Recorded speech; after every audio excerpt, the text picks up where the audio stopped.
Now in this video we're going to be talking about what happens to our body when we get too hot. Now our body is very effective at maintaining the correct temperature even in extreme conditions of being too hot or being too cold. For example, we can go skiing in really cold conditions, yet we're also quite happy relaxing on a beach on a very hot sunny day. And we control our body temperature by various different means. For example, when we go skiing, we might want to put lots of clothing on. Or if we get too hot, we might take clothing off, go for a swim in the sea to cool down, or move into some shade. If we get too cold, we'll move next to a heater or next to a fire or in warmth. These are conscious actions and choices that we make. But our bodies also have an automatic thermostat which actually controls our temperature by adjusting our circulation, our heartbeat, as well as controlling our environment. Our bodies shiver in order to warm up, and we sweat in order to help us cool down.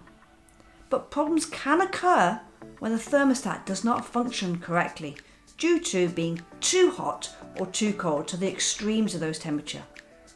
On average, our normal body temperature is around about 37 degrees Celsius.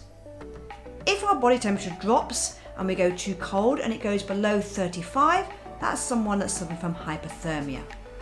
Anything above 38, we could be suffering from heat exhaustion, and 40 degrees is heat stroke. Now when the body heats up, we go into heat exhaustion, so 38 degrees or Celsius above. With this, a patient becomes very hot and sweaty, and they have increased respiration, increased breathing rate, and they'll be very distressed. Heat exhaustion can be controlled by moving the patient into a cooler environment, in the shade for example, and give them sips of water to keep them hydrated and try and keep them calm. Heat stroke, however, is a much more serious condition. And heat stroke, this is where the body's thermostat fails due to the extreme temperature. The most obvious sign of heat stroke is they're no longer sweating. The skin actually becomes dry. Now the treatment for heat stroke is to remove the casualty from the heat source. So if out on a sunny day, take them out of the sun, get them in the shade, and call the emergency medical services straight away. Heat stroke is a medical emergency, as it can lead to severe organ damage and also death if that core temperature is not reduced properly. Now while you wait for the emergency medical service to arrive, it's really important to cool the patient down quite promptly. And the best methods to use are in the following order. Whole body immersion from the neck down in cold water. And the cold water should normally be between 1 and 26 degrees Celsius. If that's not available, then go for a cold shower or use a garden hose. If that's still not possible, then maybe find some large bags of ice, make sure you cover them with a towel and place them on the neck, armpits and groin in order to cool the body temperature down. You can also use wet towels and make sure you remove the wet towel after you've cooled them down though with a dry towel in order to keep their body temperature correct.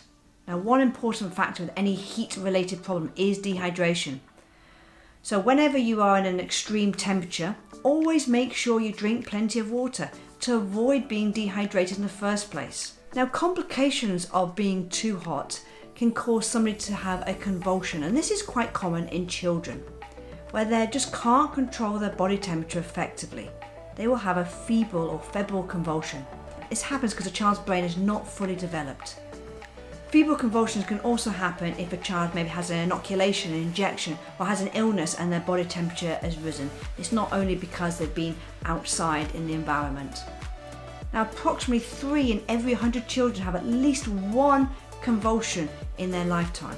Febrile convulsions can be very frightening for parents and also childcare workers, especially since they look like an epileptic seizure. Now convulsions usually last less than a minute, but they can go up to about 5 minutes as well. And the treatment for a febrile convulsion is the same as a treatment for a seizure. We must make sure that we keep them safe, we never hold them down, but we do need to try and bring their temperature down. And if ever you're in doubt, you must speak to the emergency medical services and ask their advice of what to do. And don't forget to subscribe to our channel and click the notification bell so you can be alerted of any new videos that we publish. They're all about helping you and your family stay safe and well.